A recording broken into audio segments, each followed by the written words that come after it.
আজকে শুরুটাই সিঙ্গুর দিয়ে। Singur tata company, সেই টাটা কোম্পানির যে কারখানা হওয়ার কথা ছিল সেই বিষয়ে আজকে বড় ঘোষণা কিন্তু হয়ে গেল। হয়তো এই মুহূর্তে শুভেন্দু অধিকারী আমাদের মুখ্যমন্ত্রী উনি বলেননি যে কীভাবে হবে বা কবে হবে, এখনও তেমনভাবে পুরো পরিষ্কার বলেননি। তবে বলেছেন টাটাকে আনবই এবং শিল্প বা অন্যান্য আরও অনেক শিল্প ওনাদের সাথে যোগাযোগ করেছেন যে পশ্চিমবঙ্গে যে আরও বিভিন্ন রকম যে শিল্প আসতে চলেছে সেটা কিন্তু ওনার মাধ্যমে জানা গেল। যে বেকার যারা ছিল, যারা পরিযায়ী শ্রমিক ছিল, যারা পশ্চিমবঙ্গকে ছেড়ে অন্য রাজ্যে চলে গেছিলো, সেই সব জায়গায় মানুষ যারা অন্য অন্য রাজ্যে গেছে, গুজরাট থেকে শুরু করে আরও অন্যান্য যে সকল রাজ্যে গেছে, তারা সেই সকল জায়গায় রাস্তাঘাট, ব্রিজ, তাদের পরিকাঠামো, তাদের ব্যবসা বাণিজ্য, কলকারখানা দেখে তারা হতবাক হয়ে গেছে এবং পশ্চিমবঙ্গে এসে দেখছে তেমনভাবে গ্রোথ করেনি বা এগিয়ে যায়নি, অনেকটা পিছিয়ে আছে। তাই অনেক পরিযায়ী শ্রমিক যাতে আর পরিযায়ী যাতে না হতে হয়, আপনাদের ঘরের ছেলেমেয়েরা আবার সুন্দর করে যাদের নিজের বাবা মায়ের কাছে থেকে নিজের জমি জায়গাকে দেখভাল করা, নিজের আত্মীয় স্বজনের সাথে প্রতিদিন যাতে থাকতে পারে, সেই জন্যই এই কারখানাটা হওয়াটা খুবই দরকার এবং জরুরি। এই মুহূর্তে সিঙ্গুরে যে টাটা কারখানা ছিল সেই জমি প্রথমত সরকারের হাতে নেই। তার কারণ আগের যে সরকার ছিলেন তিনি সব যে যার জমি তাকে ভাগ করে করে ম্যাপিং করে করে বা জিপিআরএসের মাধ্যমে পরবর্তী সময় যখন সিঙ্গুরকে যখন টাটা চলে গেল তখন সব কিন্তু যারা চাষি ছিল তাদেরকে সব দিয়ে দেওয়া হয়ে গেছে। সেই কারণের জন্য সরকারের কাছে এই মুহূর্তে জমিটা নেই। তবে জমি দিচ্ছে বলে জানা গেছে এবং সেই জমির টাকা ভারত সরকার টাকাগুলো দিচ্ছে, জমিগুলো আস্তে আস্তে সরকারের কাছে আসছে, পশ্চিমবঙ্গ সরকারের কাছে আসছে। এবং ওই যে টাটা কারখানা হয়েছিল তার যে মাটিতে চাষ করার মতো যোগ্য অবস্থায় নেই, তার মানে ভূমিকা, মাটির যে একটা ভূমিকা থাকে বা মাটির যে মৌলিক গুণ থাকা দরকার সেই মাটির মধ্যে নেই। সব ওই টাটার রড, সিমেন্ট বা কেমিক্যাল যেগুলো বিশাল মোটা মোটা ধরনের এক ধরনের মাটির তলায় মিশে গেছে, সেইগুলো তো দেখা যাচ্ছে না, ওপরে মাটি হয়ে গেছে, ঘাস হয়ে গেছে, মনে হচ্ছে যেন না ঠিক আছে। কিন্তু এত পরিমাণ মানে মোটা মোটা রড এবং তার পাথর এবং তার স্টোন চিপ, সিমেন্ট দিয়ে জায়গাটাকে পুরো শেষ হয়ে গেছে। সেখানে কোনো রকম না আলু পটল চাষ, ধান, পাট বা সবজি চাষ, অন্যান্য কিছু করা যাচ্ছে না, কোনো কিছু করতে পারছে না। কিন্তু পরবর্তী সময় ভেবেছিল যে মাছ চাষ করা যাবে, তা মাছ চাষ করতে গিয়েও দেখছে মাছ চাষও ঠিকঠাক হচ্ছে না। তা সেই সকল মানুষের যে দুঃখ বা চোখের জল আজকে প্রায় 2004 মানে প্রায় অনেকগুলো বছর কেটে গেল, প্রায় এতগুলো বছর কেটে গেছে, আজ পর্যন্ত কিছুই হয়নি। আর লাস্ট 15-16 বছরে মানুষ আশায় আশায় ছিল যে কিছু হবে। কিন্তু দেখুন যে কোনো বিষয়, বিশেষ করে কোনো মানুষকে দেখুন ভালো খারাপ বলবো যে সে তার নিজস্বতা কেউ কেউ বজায় রাখে যে আমি আমার মতো করে এগোবো, কিন্তু এমন নিজস্বতা নয় যে ভারতের জন্য ক্ষতি বা একটা রাজ্যের জন্য ক্ষতি অথবা সেখানকার মানুষের ক্ষতি। সেখানকার ছেলে মেয়ে বয়স্ক তারা হয়তো খুবই দরিদ্র, তারা তেমনভাবে পড়াশোনা করেনি, তাদেরকে যা বলবে তাই কিন্তু তারা করতো বা করবে। আস্তে আস্তে বুঝতে পেরেছে এখন, তখন তো ইউটিউব ফেসবুক ছিল না, টিভি অতটা ছিল না তেমনভাবে, কিন্তু অনেক কিছু জানতে পেরেছে, বুঝতে পেরেছে। তাদের মধ্যে যে একটা হতাশাগ্রস্ত একটা চোখে মুখে বিষণ্ণতার একটা দিক দেখা গেছে, তারা বুঝতে পেরেছে যে অত লোক একসময় গুলি করে মেরেছিল, তারপরে তো টাটা এলো, টাটাকে আবার তাড়িয়ে দেওয়া হলো যে এখানে শিল্প করতে দেওয়া হবে না এবং অল্প জমিতে করতে হবে। সেই সব দিন দেখুন, যে কোনো জিনিস, বাড়িতে একটা খেলনা নিয়ে এসছেন, ছোটোবেলায় কিন্তু আমরাও কোনো খেলনা বা কোনো পুতুল, কোনো গাড়ি ভেঙে দিতাম ছোটোবেলায়। বোনের খেলনা হোক, ভাইয়ের খেলনা হোক, এটা হয়। এটা ছোটোবেলার ক্ষেত্রে আমরা কী করবো, ও বেশি আনন্দ করছে ওটা নিয়ে বা খুশিতে আছে বা এটা থাকে, এটা ভেঙে দেবো। ছোটোবেলার ক্ষেত্রে হয়, যখন আমরা বড় হয়ে গেছি, যখন আমরা বুঝতে পারছি প্রতিদিন যে না, বাবা খুব কষ্ট করে পরিশ্রম করে নাইট ডিউটি করে কত বাস জার্নি, কত সাইকেল করে চেপে 30-40 কিলোমিটার গিয়ে তারপরে মানে অফিস থেকে ফিরে রাতে হয়তো ঘুমোতো না, ওভারটাইম করতো, চোখ লাল হয়ে থাকতো, 3 রাত 4 রাত করে চোখ লাল হয়ে যেত এবং কত পরিশ্রম করেছে। আর আমরা সেই তার প্রাধান্যতা দিতে পারছি না বা জানি না বা বুঝি না, এরকম একটা ব্যাপার। যখন বড় হয়ে গেছি বুঝতে পারছি যে না, ছোটোবেলায় যে আমি খেলনাগুলো ভেঙে দিত বা বইগুলো এনে দিত বা টিভি যা আনতো খুলে ফেলতাম, এটা ওটা করতাম, বারণ করতো, তখন আমরা বুঝতে পারিনি সেই সময়টা যে এরকম ভয়ঙ্কর একটা ঘটনা আমরা ঘটাতাম প্রত্যেক দিন। ভাবতাম নিজের, আমি যা করব সেটাই ঠিক, আমি যেভাবে চলবো সেটাই বোধহয় সঠিক পথ, সঠিক দিক বলে মনে হতো। এই যে ভয়ঙ্কর দিক, ভয়ঙ্কর একটা আমাদের তখন অধ্যাবসায়, ভয়ঙ্কর রকমভাবে আমাদের দিন যাপন করতো।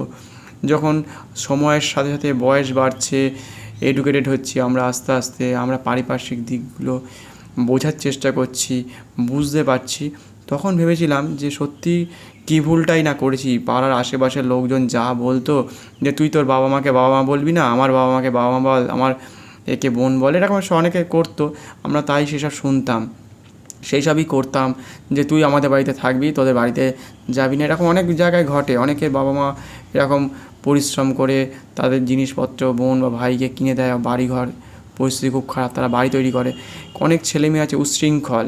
তা ঠিক তেমনই আজকে সেই মনে পড়ছে, দেখুন এটা আমরা যদি ছোটো হতাম, যা ছোটো বাচ্চা বা বড় বাচ্চা সবাই, ছোটরা বুঝতে পারছে না, বড়রা কিছুটা বুঝতে পারছে কয়েকটা বছর চলে যাওয়ার পরে যে আমার রাজ্যে বা আমার দেশে থেকেই আমার একটা জায়গাতে সেখানে কেমন যেন ভঙ্গুর দশা। সেই আমাদের ভারতবর্ষের মতো, মানে আমি সকালবেলায় বলেছি একটা ভিডিওতে, আপনারা দেখে নিতে পারেন, যে ভারতবর্ষের পিওকে আমাদেরই ভারতবর্ষেরই এখন অংশ, কিন্তু কোনো না কোনো মতে আমি ওই অংশটাকে বা আমাদের ভারত সরকার নিতে পারছে না, বলছি কিন্তু নিতে পারছে না। সেখানে এমনভাবে গোলযোগ হয়ে আছে, প্রত্যেকেই জানেন যে একটা কিছুটা আমাদের মানে একটা রোগ হওয়ার মতো, একটা পুঁজ হওয়ার মতো বা একটা ফোঁড়া হওয়ার মতো অবস্থা আছে।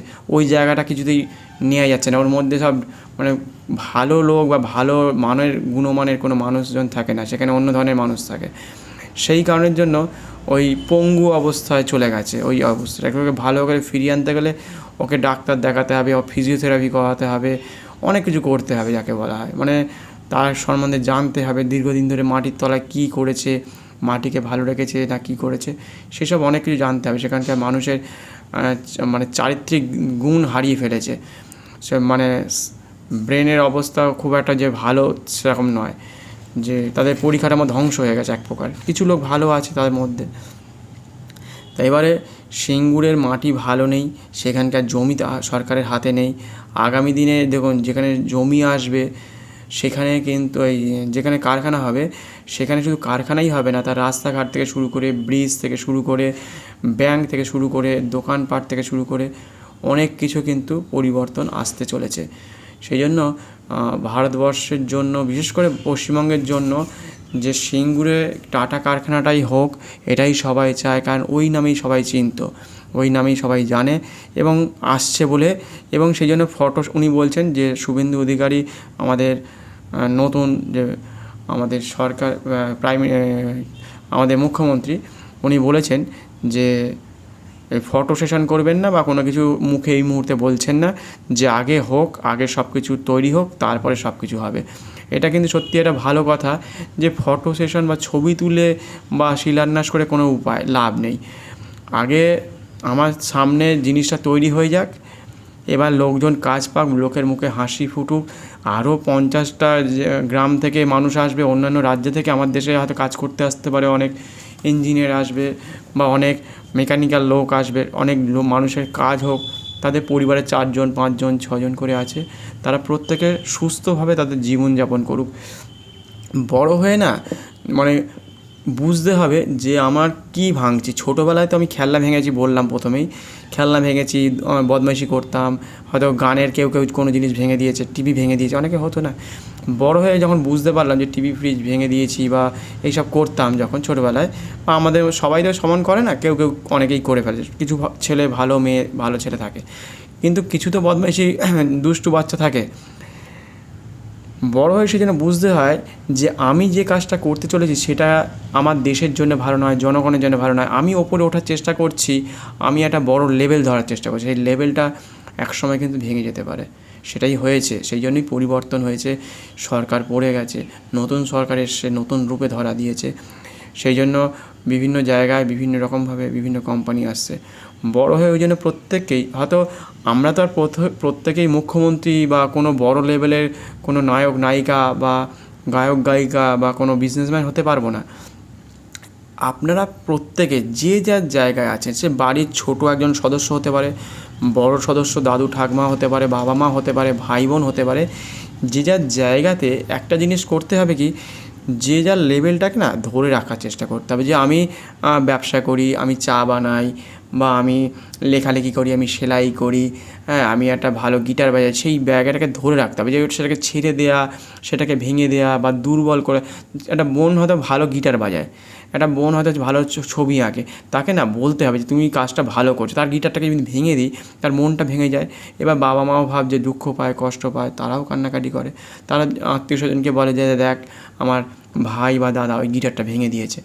তা কারখানাটা হচ্ছে একটা হচ্ছে স্বপ্ন, মানে যে স্বপ্নের ওপর নির্ভর করে মানুষ জীবন জীবিকা নির্ভর করে, তার পারিপার্শ্বিক দিক, জীবন মানে সারা জীবন ধরে চাষ করেছে তো সেখানে।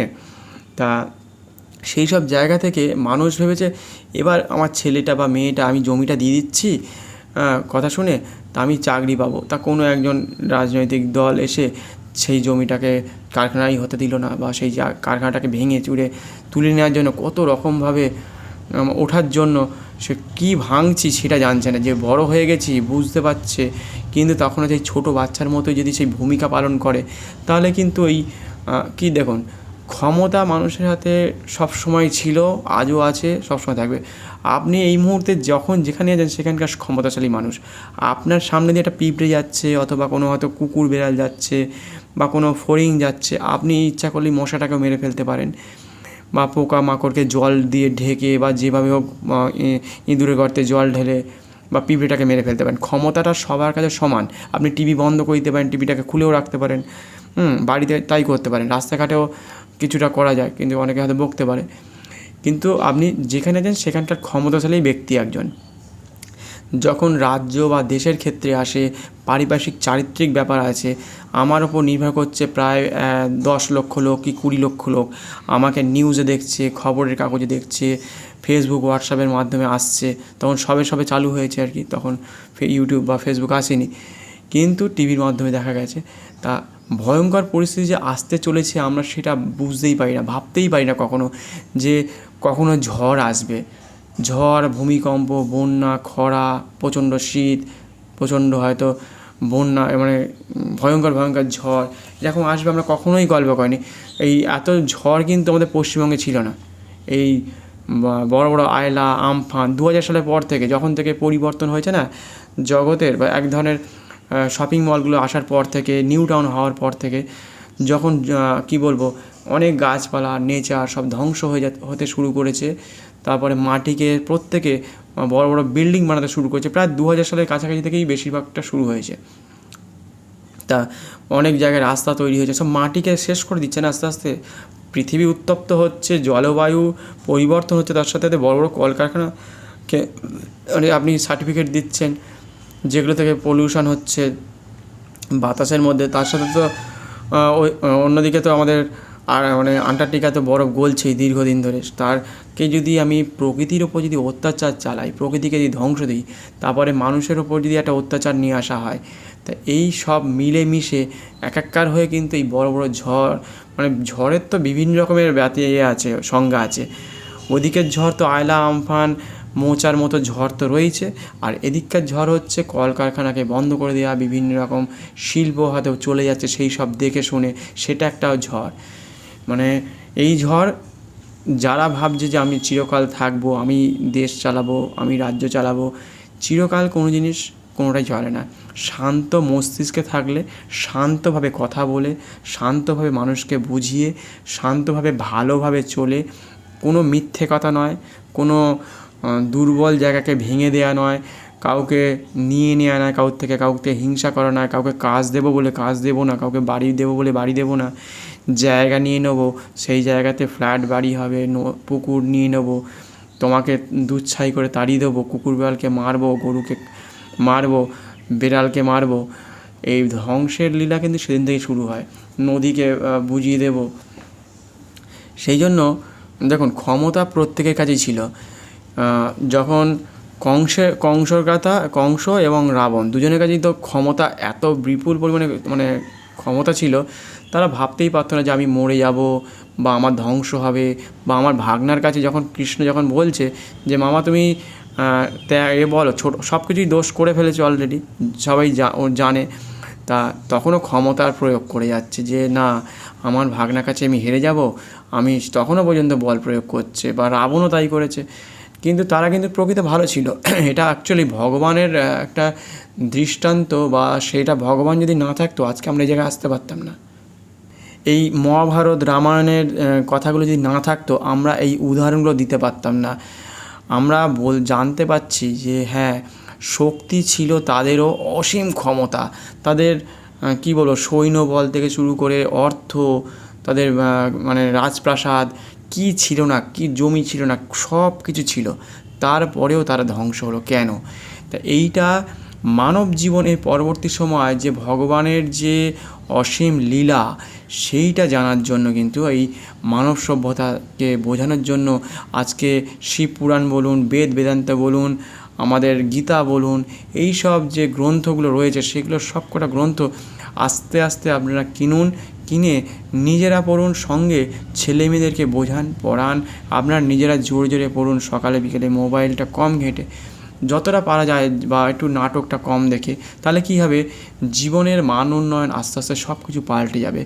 মানুষ তার জগৎকে পাবে, প্রকৃতি তার সমাজকে ফিরিয়ে আনতে পারবে, অনেক কিছু পাল্টে যাবে। এই যে আমরা মাটিকে প্রতিদিন কংক্রিট করে দিচ্ছি, 2 কাঠা 1.5 কাঠা করে জমি কিনছি, আর সামনে কাদা লাগবে, পায়ের তলায় কাদা লাগবে বলে মাটিকে কংক্রিট করে দিচ্ছি, গাছপালা জন্মাবে, ঘাস জন্মাবে।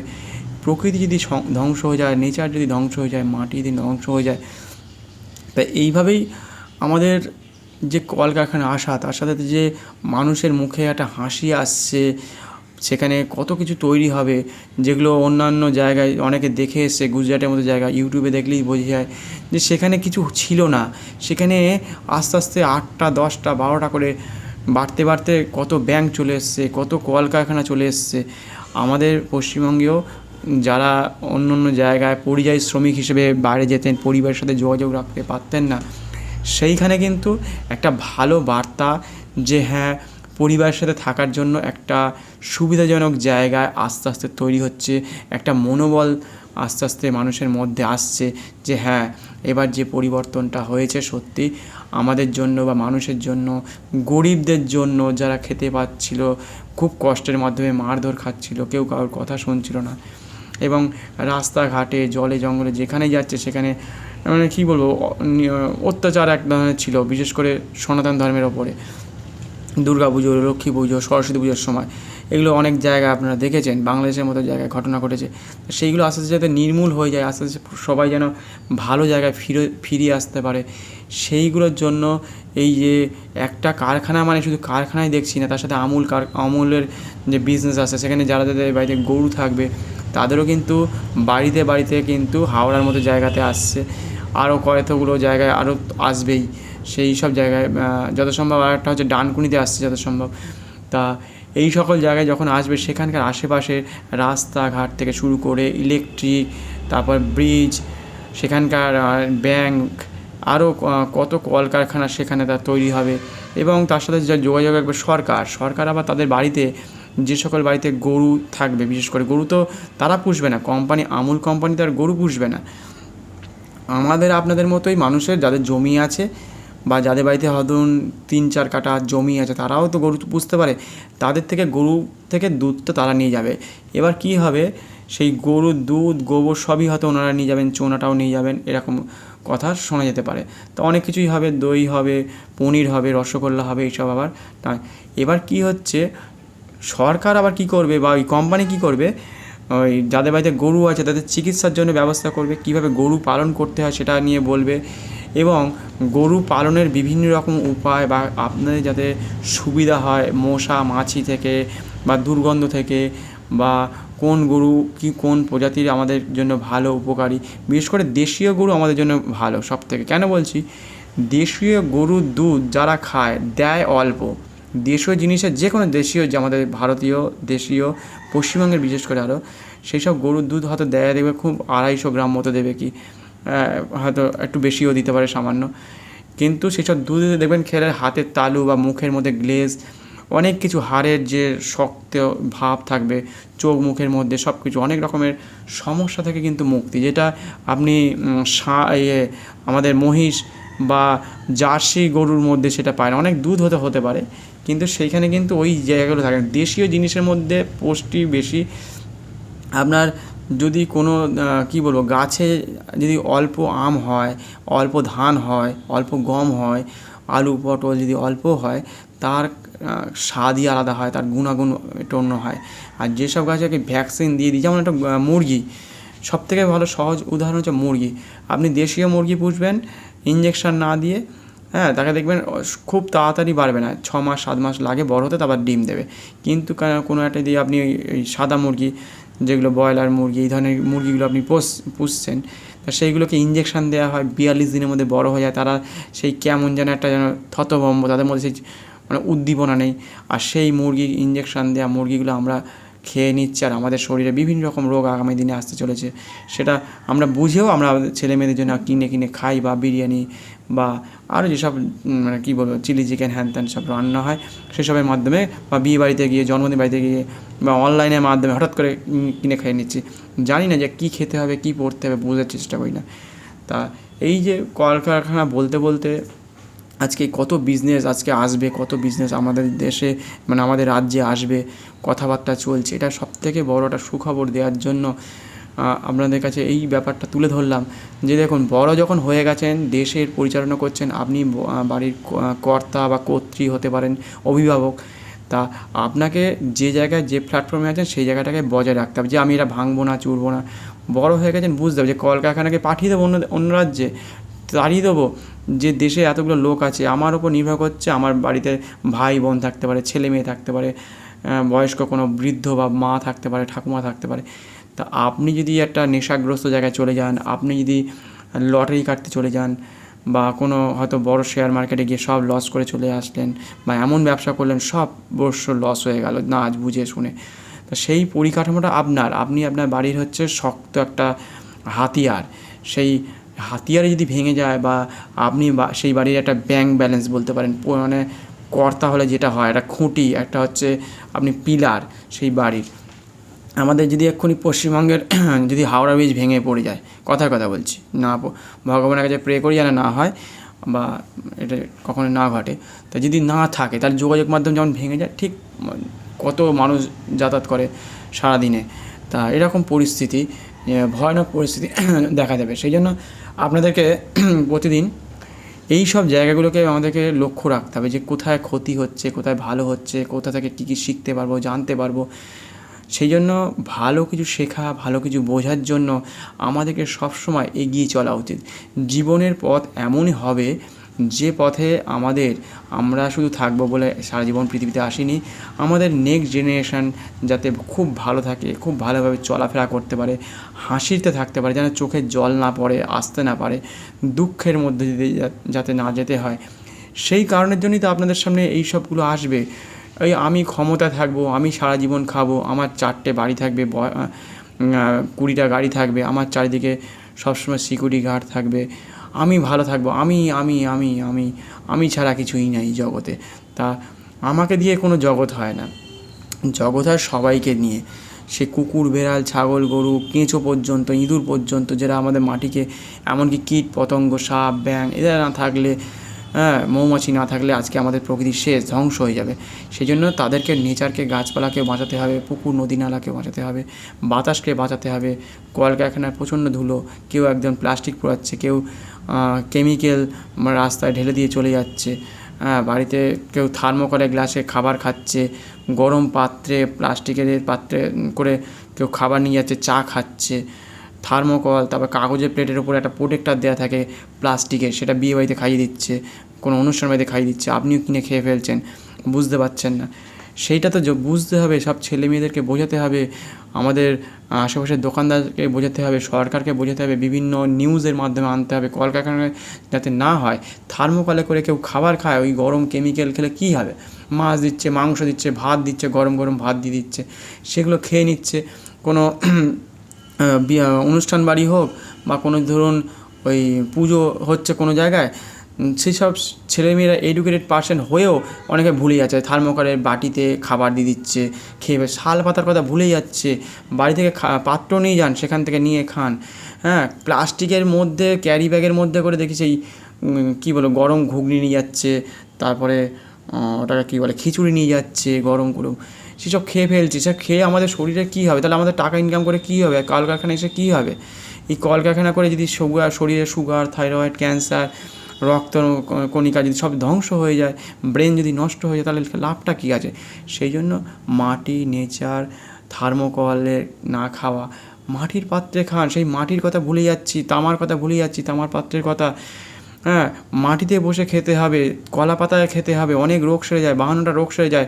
যদি হাতের এইভাবে খাওয়া যায়, তাতেও প্রায় 50টার কাছাকাছি রোগ সেরে যায়। মাটিতে বসে উঁচু করে পূর্ব দিক করে খেতে হবে, তাহলে অর্থনৈতিক দিক, পরিকাঠামো, তারপরে সকালবেলা পুজো দিয়ে সকালবেলা আপনি রোজ ঘিয়ের টিকা দিন, দেখবেন সনাতন ধর্মের যে বিষয়। তারপর শাঁখ বাজান, ও ঘণ্টার ধ্বনি দিন, ঢোল ঢাল বাজান। পারিপার্শ্বিক যে চিন্তা, তারপরে আমাদের সাইকোলজিক্যাল ব্যাপারগুলো সম্পূর্ণ পরিবর্তন হতে থাকে, পড়াশোনায় মনোযোগ আসে। যে পুজোর মাধ্যমে, যজ্ঞের আগুন, ধূপ ধুনো দেয়া, ধূপের মধ্যে কিন্তু অনেক সময় বাঁশের কাঠি দেওয়া থাকতে পারে, সেটা কিন্তু সজাগ হতে হবে প্রত্যেককেই। বাঁশ কিন্তু পোড়ানো উচিত নয়। তা এই সব দিয়েই আজকে আমাদের ভিডিওটা এখানেই শেষ করছি। ভালো লাগলে চ্যানেলটিকে সাবস্ক্রাইব করে পাশে থাকবেন, বেল আইকনটি প্রেস করে রাখবেন নতুন কোনো ভিডিও আসার সময়, এবং কমেন্টস করতে পারেন, অন্যদের সাথে শেয়ার করতে পারেন। আজকের মতো এই পর্যন্তই। পরবর্তী সময় নতুন কোনো ভিডিও নিয়ে আসছি। প্রত্যেকে ভালো থাকবেন, সুস্থ থাকবেন এবং প্রকৃতিকে বাঁচিয়ে রাখুন। নতুন কলকারখানা আসছে, তার জন্য প্রত্যেকের জীবন সম্পূর্ণ আস্তে আস্তে পাল্টে যাওয়ার একটা সুযোগ তৈরি হচ্ছে, যাতে নিজের আত্মীয় স্বজন, বাবা মা, ছেলে মেয়েকে দূরে না রেখে কাছে থেকে ভালোবেসে জীবনকে অন্য মাত্রায় নিয়ে যাবে আশা করা যায়। আজকে এই বলেই এখানে শেষ করছি। প্রত্যেকে ভালো থাকবেন। ধন্যবাদ, নমস্কার।